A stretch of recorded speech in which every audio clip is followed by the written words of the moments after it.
What's good with you, TikTok? What's good with you, YouTube? What's good? What's good? Let's get right on to brass tacks of the situation, shall we? As we proceed. So, I see y'all really like them last couple videos I did. I see that it got a lot of traction on those two videos. You like that? Thank you very much for your support of those two videos. I try to keep giving you guys a lot of value when it comes to this type of stuff. I never did this to get, famous or to get a whole lot of views. I'm not interested in going viral. As a matter of fact, I believe that this content is not gonna go viral. It's not for that. I'm not, doing no, dances. I'm doing it for people that have an appreciation for, their spirituality and real information. And it's a very small percentage of people that are like you people that are watching the video. I'm making this exactly for you. And God bless you. God bless us all for giving us the opportunity to be here with each other today. And I don't have nothing else to say about that. It's just, I'm without words. Again, thank you very much. And if you like the video, press the like button. It don't cost nothing. If you, want to subscribe on YouTube, please subscribe. Comment about anything that you don't like about the video. Comment about things that you may like about the video. Comment. Let me know if it's something that I should, a video I should put up. Something that you don't know anything about. Something that you're really interested in that goes along these topics. Comment. Talk to me. I'll listen. Anyway, let's get right on into the brass tacks of this situation, like I said before. So, I like to always start off with a little bit about, current events. I got a video taken down yesterday because I was doing a little bit too much talking. I'm not even going to talk about what I was talking about, but I was doing a little bit too much talking. A little too much truth came out my mouth, and I got a video taken down. So I don't want to get videos taken down. If you guys notice, I'm very, very careful in what I say in these videos. Sometimes I'm stuttering, trying to find the right words, and I'm pretty sure I'll get better as I go, but I don't want to be too good. I got to dumb it down just a little bit for the algorithm because, TikTok will shut you down. We love TikTok Shop, by the way. YouTube will shut you down. YouTube won't even give you no traction at all. It's so hard to get traction with YouTube. That being said, no complaints. As long as I get to one person that may be interested in, the value that I'm giving, I'm good with that. And I'm just gonna go hard every video. So get ready for gas prices to be going up. We got the president, he attacked some boat in the Red Sea, and I don't have anything to say about it, but because of that, gas prices done went up to $100 a barrel. So get ready for these gas prices to go up. You're going to be spending that $5. It's going to be $5 a gallon for gas. We're going to hit that level. It's going to be costing you a couple $100 to fill your tank up now. So stack your paper, stack your paper, get your paper right. Make sure you got enough money for grocery. Everything's going to go up. Groceries are going to go up. Water is going to go up. Your heating bill is going to be incredible for this winter. So this is a time when you're going to really have to stack your paper. It's crazy. I decided I wanted to do a clothing line at this point when people don't really got the money for it. But what you going to do? I'm going to keep going. I'm going to try to stay focused on the things that I want to stay focused on. But just be ready for those gas prices to go up. What's crazy to me is that the Strait of Hormuz is right at the intersecting points of the Euphrates and the other rivers that are in the Bible. It's the same place that they say that in the Bible, how the Bible describes the Garden of Eden, it seems like it's in the same exact place, which seems absolutely nuts to me. But hey, that's where the Saudis are. That's where everything is happening. So I don't know, just something I thought was interesting. Then we got earthquake that happened in the panhandle of Texas. It's a 5.0 earthquake. I don't really know how the scale goes, but I think that's pretty bad. They said it's the worst that's happened in the last 100 years. Take that to go along with all the flooding that's been going on and the fires in Canada. We're going through a lot of stuff as far as the world, and summers are always bad anyway. But we're going through a lot of stuff as far as the world and the weather. So that's in the news. For y'all hip hop heads, this whole 38 Special versus Jadakiss, man, it just seems like really contrived. I think we really want music coming from Jadakiss.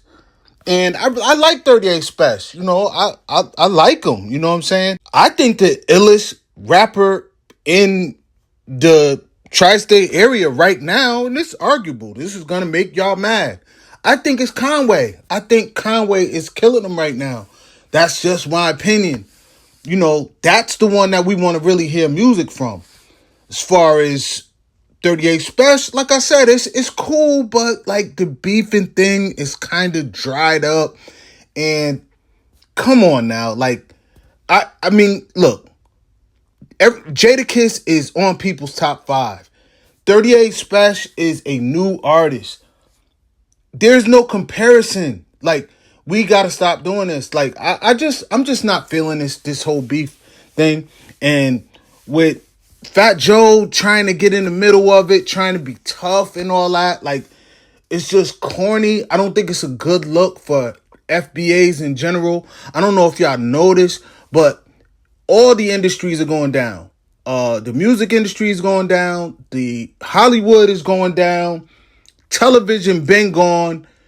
Everything is messed up because what they're trying to do is they're trying to, ride off the coattails of us FBAs.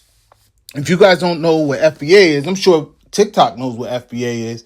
But if you guys don't know what FBA is, that's Foundational Black Americans. And they've tried to water us down and everything. I forgot about sports. They tried to water the sports down also. They catered the NBA to the European leagues, and they got all these imported people coming in. And a lot of these so-called black people are tethers. They're people that are just grabbing onto our lineage. You see what's happened to boxing. How they tried to integrate that into a European game. And all of these industries are going down because we are the great people that made it what it was. Look, I'm not trying to just say we're great just because I'm FBA. I'm just blessed to be FBA. It is what it is, y'all. It just is what it is. All these industries need us. And I'm talking about foundational black Americans. We are those people. Let's throw that fist in the air. We them dudes. You know what I want to say? We them N-words. We them dudes. We them chicks. You know what I'm saying? Like, we that. And when you take us out the mix, there's nothing left. There's not going to be no more Mike Tyson, Mike Jordan, Mike Jackson. Those are FBAs. You can't take that out. Denzel Washington. You can't take us out the mix. If you take us out the mix, the magic is gone. So, again, as far as 38 Special going against Jada, I'm not feeling it. I like both of them, and I just want to see them shine. I want to hear more of Conway. Like I said, if anything is rocking in my Apple Play, it's Conway right now. I mean, it just is what it is. Like, I don't listen to rap music too much no more at all. If anything, I go back to nostalgia. I'm a Nas guy. Nas is still in the mix. Nas is like one of them old rock and rollers that's still making rock and roll music in their 70s and 80s. He's like a Mick Jagger. You know what I'm saying? That's what he's like. And he's still coming out with Hit Boy, throwing album after album out. It's like, it's crazy about him. So he just inspires me. You know, I love Ghost and Wu-Tang and all of that. But they're a little bit dated. I get it. I like that, but I understand why it is what it is. But I don't think it's no coincidence on why people like Jay-Z is selling out Yankee Stadium 3 nights straight. It's because that was greatness. We are great people. That's just what we do. It goes back to that greatness. Now they're trying to water it down. You know, they're bringing in, you know, they would rather have, you know, and I love seeing my girls win too. You know, I love seeing my sisters win. You know, to me, I feel like Lauryn Hill is the greatest rapper ever. Now, would you call her a tether? I don't know. I know she's more closely, she links on to her. I don't think she links on to her Haitian, because she's a Haitian. She's from Jersey. I don't know where her family's from, but I think she kind of links more onto that Jamaican heritage than FBA heritage. But she on our team as far as I'm concerned. I feel like she's the greatest female rapper ever. Not taking nothing from Little Kim, not taking nothing from Foxy, you know, MC Light. You know, I'm not taking nothing from them, but Latifah, you know, their greatness, you know. So you know, our older school rappers are selling more because it's like capturing that genie in the bottle. You want to go back to that greatness because it inspires you. I don't know how many of y'all is really inspired by Sexy Red. Do she make us look good? I don't know. Let me get off that soapbox. I know y'all want to hear about King Solomon and his demons. I know that's what y'all want to hear about. So let's get into that. Okay, so King Solomon. All right, King Solomon was King David's son. He was his youngest son. King David had a real checkered past. King David was a womanizer, and King David was a warrior that cut off a lot of heads. You know, he was the real deal, and for Israel, and he was chosen by Yahweh. So he was the anointed king. He was, of course, if you guys didn't know, you know, he was the one that defeated Goliath, the uncircumcised Philistine, you know, that was blaspheming Yahuwah's name. You know, he was blaspheming him in front of everyone. And he had the prior anointed King Saul. King Saul was shook of Goliath. He was shook of the Philistines. You know, King Saul was a king he was a real tall guy. That they said he was taller than everybody else. Everybody else came down to his shoulders. So he was a really big guy, supposedly really handsome, but he was a coward. You know, he was a coward in comparison to David, who was a warrior.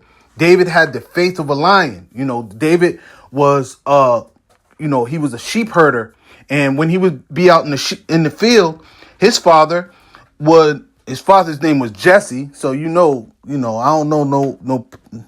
Come on, man. What kind of people have a father named Jesse? Anyway, King David's father's name was Jesse, and he used to just let King David go out, you know, as a youngster and take care of the sheep. And that was a dangerous job because, you know, all the animals would be trying to, you know, they trying to eat the sheep. They want food. You know, sheep are easy pickings, and so are human beings. So, you know, a lion tried to take a lion actually took a sheep, and King David went and knocked the lion upside the head and took the sheep out his mouth and killed the lion. You know, another time a grizzly bear. I don't know if it was a grizzly bear, but they actually say that it was a bear in the Bible. Tried to take a sheep and he killed the bear. and took the sheep from the bear. He wasn't trying to lose nothing. And he would never go back to his family, his brothers, or his father and brag about it. So nobody really knew what kind of a warrior he was. But based on all of the things that he was going through, he had the faith of a lion. Unlike King Saul was a coward. King Saul, when he was anointed, and it was time for him to, because they didn't really want a king. It was a dispute on whether they should have a king or they should just follow God as Israel, without a king, and just all them have God as the king and they just all follow God. They didn't want that. They wanted to have a king like everybody else. Saul looked like the perfect type. Saul would be that new king. He was from the tribe of Benjamin. God told the prophet Samuel to anoint him. And when it was come time for him to step up as king, they was looking for him. They couldn't find him. He's hiding in the baggage because he's afraid, to be anointed as the king. Samuel did a whole lot of things, that God wasn't pleased with. He wasn't the type, because he didn't have any control over his fear. When God told him to do something, God would basically tell Samuel, the prophet, what he's supposed to do. And he wasn't following it to the letter. That's one thing about God, is when God tells you to do something, you have to follow it exactly. If you don't follow it exactly, there will be a penalty for that. So that's what Samuel was doing. Samuel was doing a whole lot of things that had to do with just him not being, in control of his fear. So to make a long story short, I'll get back into the whole story of King David and Saul and all the rest of that in other videos. This video is about Solomon. So I'm just giving you some context about who Solomon's father was, King David. So King David, when it came time to fight this uncircumcised Philistine, Saul was totally scared of this dude. Like, Saul was cowering because the main thing was, okay, the Philistines didn't want to have a war with Israel, but they wanted to take over Israel. So they had the giant, Goliath, and his brothers. So they knew that there was nobody in Israel that could beat Goliath and his brothers. They had no giants. So King Saul was scared to death. So he wasn't fighting them. So Israel was about to fall to the Philistines. So David's father, Jesse, heard about all of this stuff, and he was concerned for his sons that were fighting for Israel. So he sent David as kind of like a spy to go and see what was going on with the whole war and everything that was going on. So he sent food and everything for his other sons. So when King David got there and he heard this giant spewing out all this blasphemy about his God, which he worshiped totally, he was so upset that he was like, who is this uncircumcised Philistine to Saul? And, Saul told him, in the short version of the story, Saul told him who the giant was and exactly what was going on. And he said that, he told him about all the stuff he would get, the person would get, that was to kill the giant. So David was like, I'll do it. I would do it for free just because I don't want Israel to fall to the Philistines and the fact that he's disrespecting our God. So I'll fight him, and you're gonna give me a prize, and you're gonna give me all this stuff for this that I'm gonna get for for killing this dude. I'll do it. So King Saul was like, oh, you can't do it. Him projecting his fear onto the young teenager in King David. So he was like, here, you take my my armor and my shield and all the rest of this stuff and fight him with that. King David tried the stuff on and was like, I can't move around with this stuff. This stuff is too heavy and too big for me. I can't move around with this stuff. I'm good. I'm going out there with my sandals, my slingshot, and I'm going out there and I'm gonna knock this dude on his behind. So he goes out there to the middle of the field, and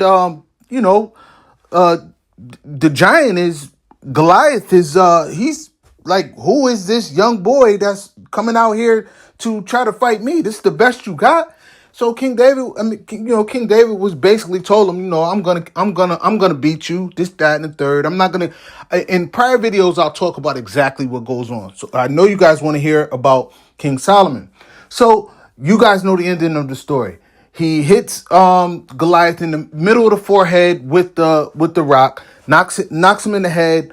Goliath falls on his face into the dust. He takes his sword off of, he takes the giant sword, this huge sword. He pulls it out of its sheath and cuts the head off of Goliath. So, and then holds the head up for the rest of the armies to see, and they all cheered and all the rest of this stuff. So you think King Saul would be happy about this? But he wasn't. He was jealous. He was hating. So, make a long story short, they started singing psalms and hymns about King Solomon kills his hundreds. I mean, King Saul kills his hundreds and King David kills his thousands. So he wanted to get rid of King David. So King David ended up, becoming king because, make a long story short, King Saul ended up falling. He didn't fall at the hands of King David. He fell at the hands of God because he was transgressing against God, and God had anointed a new king, which was King David. So King David became king, and King David ended up, he was a good king, but he was a womanizer. So he took Bathsheba, which was the wife of his really good friend Uriah the Hittite. And Uriah the Hittite was, I think the Hittites they were not worshiping the Most High. They were worshiping gods. And he found out, about Israel. So he switched to worshiping God. So, he started fighting for the Israeli army. And he was a formidable soldier. He was King David's good friend, and he was loyal. So King David ended up unaliving Uriah in a real shiesty way. King David ended up taking Bathsheba. I'm trying to keep this story really short, but I think it's important that you understand the backstory of Solomon's lineage so you can understand who he was and why he was in the position that he was in. So King David had children by Bathsheba after Uriah's passing, and he was cursed by God because of that. All of his firstborn men would be cursed because of that, and they were. And when I get into the story of King David, which I will, and I'll get into it in detail because it's very important. It's extremely detailed and involved, and I have to do a whole nother video just for that. But to make a long story short, King Solomon, was his father, King David's successor. King Solomon was the one that was appointed to build the temple to Yahweh. And King David wasn't able to do it because he was cursed because of his fornication and because he spilled a lot of blood in his time as a king. So King Solomon was appointed to do that. And in this time where King Solomon was a great king in the beginning, when he first started, he was very devout to the Most High, and God loved him very much. He actually did 1,000 burnt offerings to the Most High, which 1,000 would be like a million. But based on his vanity and his own lack of control over his sexuality, he fell to Beelzebub. In my opinion, Beelzebub actually tricked him into believing that he was the Most High and usurped the throne from King Solomon, and Solomon ended up being consumed by demons. So this story that we're going to get into is going to talk about him building the tower, him getting consumed by Beelzebub, and I'm going to detail this whole story so you understand what happens when a person gets so involved in his vanity of being famous and having a lot of women and all the rest of that, and how that will consume you, and that belongs to Beelzebub, who is Satan. and you will be consumed by these demons. So we'll get into that in the next video. Please stay tuned for that. And again, don't forget to like and subscribe. Don't forget to comment down below. And don't forget about Plain Planet. Peace. The inspiration behind Plain Planet is not just some flat earth conspiracy theory. It's the idea that your vision of life belongs to you. You don't have to believe something that you've learned in school. You don't have to believe something that science tells you is true. You can believe what you want to believe. You could be who you want to be. This is the essence of Plain Planet. Plain Planet is a clothing line. It's a Christian clothing line on top of it that you can actually wear and be proud of. This ain't churchy or Bible thumping. This is a quality streetwear brand. This is Plain Planet. Clothing you can believe in.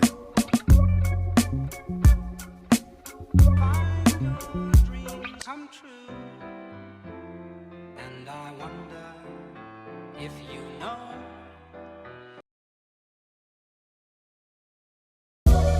The inspiration behind Plain Planet is not just some flat earth conspiracy theory. It's the idea that your vision of life belongs to you. You don't have to believe something that you've learned in school. You don't have to believe something that science tells you is true. You can believe what you want to believe. You could be who you want to be. This is the essence of Plain Planet. Plain Planet is a clothing line. It's a Christian clothing line on top of it that you can actually wear and be proud of. This ain't churchy or Bible thumping. This is a quality streetwear brand. This is Plain Planet. Clothing you can believe in.